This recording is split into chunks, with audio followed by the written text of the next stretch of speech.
ចាជំរាបសួរបងប្អូនគ្នាចាខ្ញុំព្រះសម្រាប់ពេលវេលាឲ្យគ្រូរបស់គ្នាបានជួបគ្នាសាជាថ្មីផងដែរចាទីខ្ញុំលោកតាគ្នាជាមានរៀនវេលាទី26គឺអំពីកម្រិតគុណគុណនាមចាហើយក្នុងវេលាក៏គេថាចូលពន្យល់អំពីកម្រិតគុណគុណនាមចាអញ្ចឹងនៅក្នុងតារាងនេះក៏មានជា3កម្រិតដែរដែលយកមកយល់តាគ្នាមានកម្រិតទី1គេថាកម្រិតចាកម្រិតស្មើ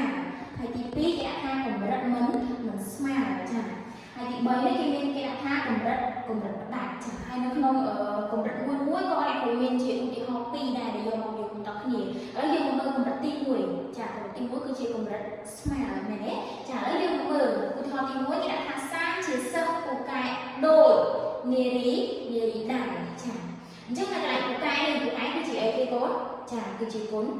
នាមចាហើយពាក្យថាដូចនេះចាដូចគឺវាមានលក្ខណៈស្មើគ្នាមែនទេដែលគេដាក់ថាសានេះហើយនឹងនារីនេះដែលគាត់ជាសិស្សដែលរៀនពូកែដូចគ្នាមែនទេចាឥឡូវយើងចូលទៅដល់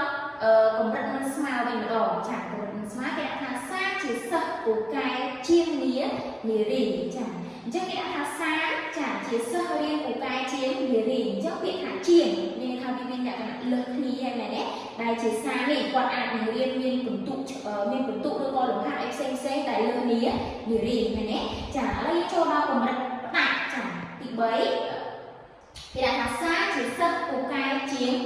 គេអញ្ចឹងសាជាសិស្សពូកែជាងគេមានថានៅក្នុងថ្នាក់រៀននៅក្នុងថ្នាក់មានអ្នករៀនឈ្នះគាត់ទេមែនទេទាំងលំហាត់ទាំងកិច្ចការលំហាត់មេរៀនផ្សេងដែលគ្រូដាក់ឲ្យគាត់គឺគាត់ធ្វើដាច់គេធ្វើឲ្យល្អមុនគេរហូតអញ្ចឹងហើយដែលនៅក្នុងកម្រិតអីគេគាត់ចាគឺកម្រិតផ្ដាច់ចាឥឡូវយើងចូលមកដល់ឧទាហរណ៍ទី2ដែលម្ដងនៅក្នុងកម្រិតទី1កម្រិតស្មើវិញគេដាក់ថានាងមានកាតាស្អាតដូចកាតាបងស្រីខ្ញុំដែរចាអញ្ចឹងគឺបុគ្គលនាងនេះគឺគាត់មានកាតាស្អាតដូចទៅនឹងបងស្រីរបស់ខ្ញុំចាអញ្ចឹងគឺកាតារបស់គាត់គឺមានលក្ខណៈដូចគ្នាដែរចាមានលក្ខណៈស្អាតដូចគ្នាមែនទេចាឧទាហរណ៍ទី2នៅក្នុងកម្រិតមិនស្មើវិញម្ដងគេដាក់ថានាងមានកាតាស្អាតជាងបងស្រីចាបងស្រីខ្ញុំអញ្ចឹងមានន័យថាបុគ្គលនាងនេះហើយនៅបងស្រីគឺនាងនេះគឺគាត់មានកាតាស្អាតជាងមែនទេស្អាតជាងបងស្រីរបស់ខ្ញុំទៅលើគាត់ពេលគាត់មានកតារបស់គាត់មានរូបតុក្កតាមានអីដែលមើលទៅគឺលើសបងស្រីរបស់បុគ្គលម្នាក់នេះមែនទេតែក្នុងនេះគឺជាកម្រិតមិនស្មើគ្នាមានការលើសគ្នាទីទួចអីចឹងទៅចាឥឡូវគឺយើងចូលទៅដល់កម្រិតផ្ដាច់ចាគេដាក់ថា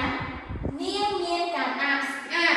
ណាស់ដាច់គេចាអញ្ចឹងនាងក្នុងបុគ្គលនាងនេះគឺគាត់មានកតារបស់គាត់គឺស្អាតដាច់គេទង្វើមានតុក្កតាមានរូបភាពអីផ្សេងគាត់ឆ្នៃប្រឌិតទៅលើកតារបស់គាត់ដែលធ្វើកតារបស់គាត់គឺស្អាតក្នុងចំណោមគេគឺដាច់គេចាអញ្ចឹងនេះវាជានៅក្នុងអីគេគាត់ចាគឺនៅកម្រិតផ្ដាច់ហ្នឹងចាអញ្ចឹងពេលដែលបងនៅក្នុងថ្ងៃនេះដែលតកតងជាមួយ